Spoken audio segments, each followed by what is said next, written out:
Welcome to the book club. All right, I'm actually away right now on business, but I was able to get away really quick so I can do this review. This is a beautiful old hotel. So for this week's summary, I did The Slight Edge. It's a book written by Jeffrey Olson.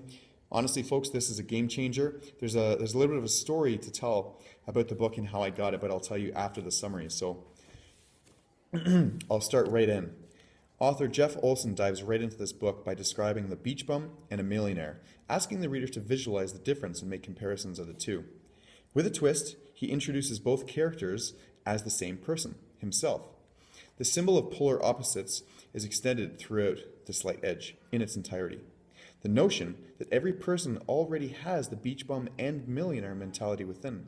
He explains the beach bum is a person who is complacent, sleeps in, doesn't read or educate themselves, and basically does the bare minimum to get by and has no regard for the future.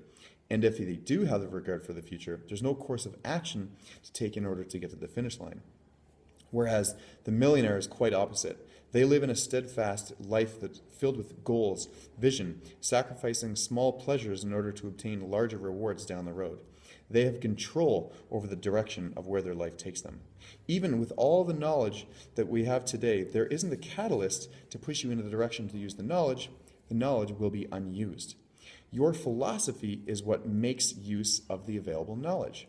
However, first, you must change the philosophy about yourself. It is the understanding that attitude and actions create your life. Olson explains there are two different types of attitudes.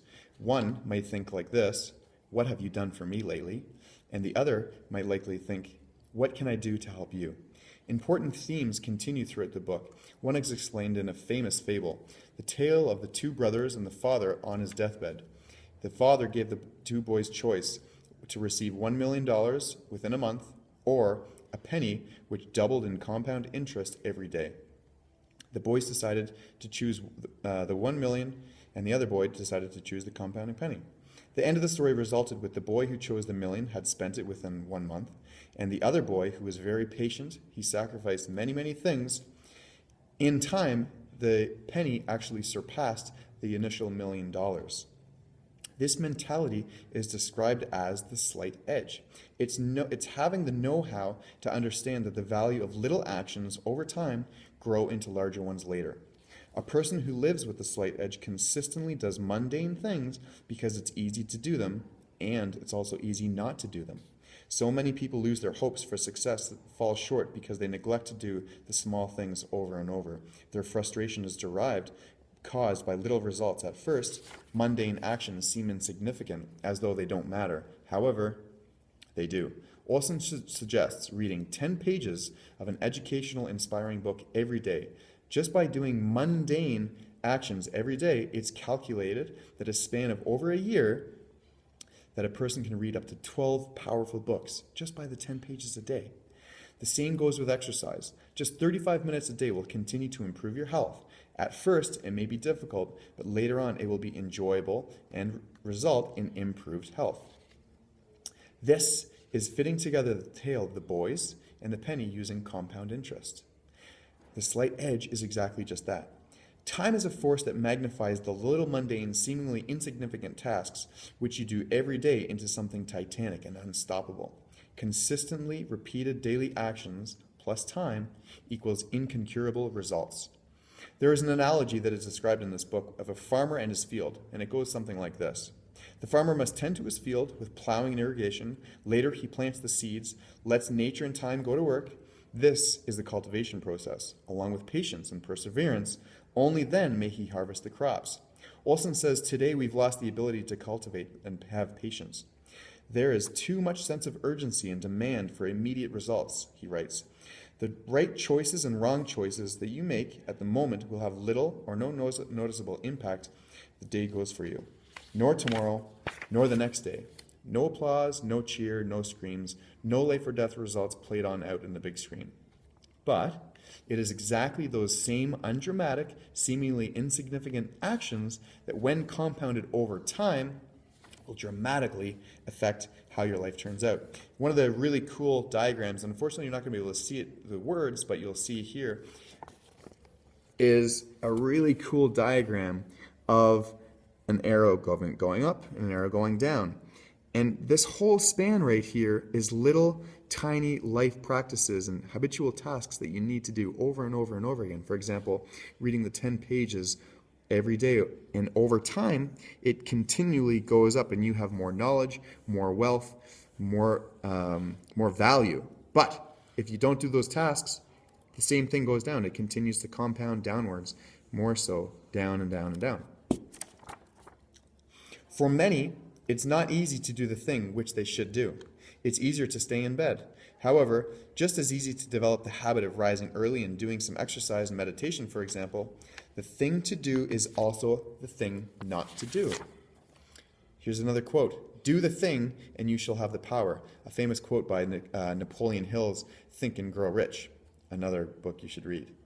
To truly understand the slight edge, you must understand the one-hit wonders or quantum leaps do happen. However, it's not an instant thing. It's the result of a lengthy, increased amount of regular applied effort. No success is immediate, nor is a breakdown sudden. Both are consequences of momentum over time, be it in the right direction, going up, or the wrong direction, going down.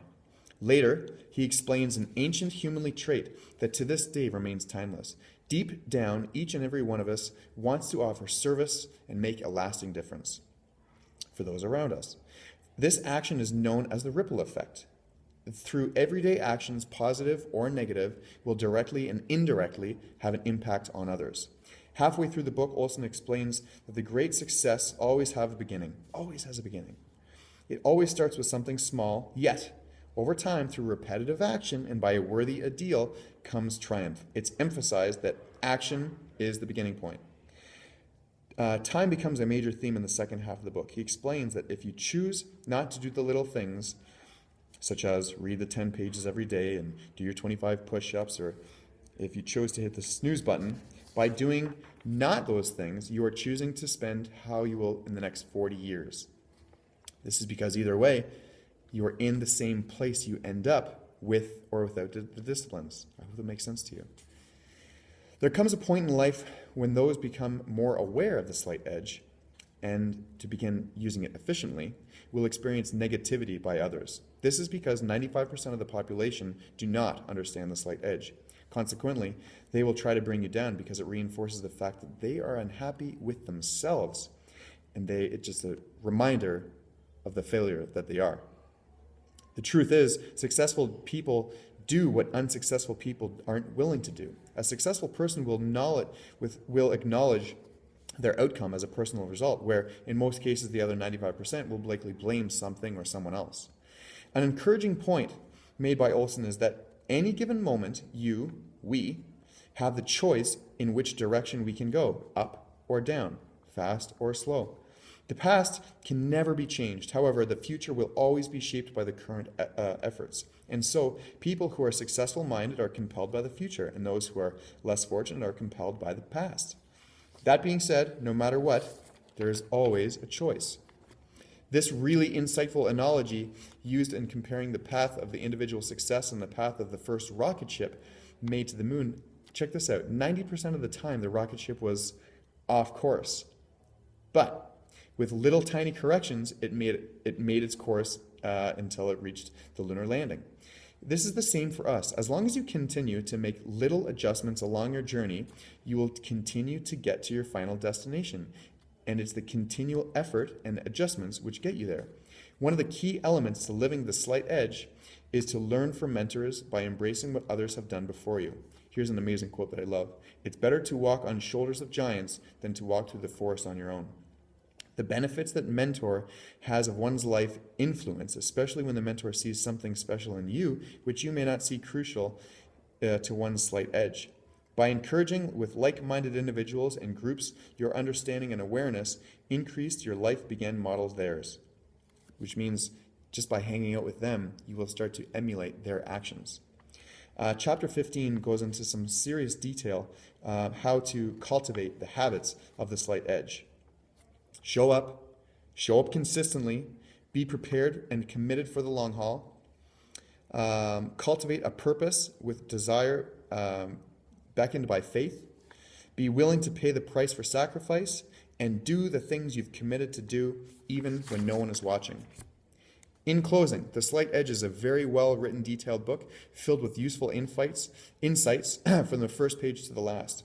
By adopting and practicing lifestyle habits, which will benefit your health, finance, relationships, and philosophy over time, will compound with interest into large success. He reminds the reader that faith and a burning desire is so important to have, which fuel those small mundane tasks.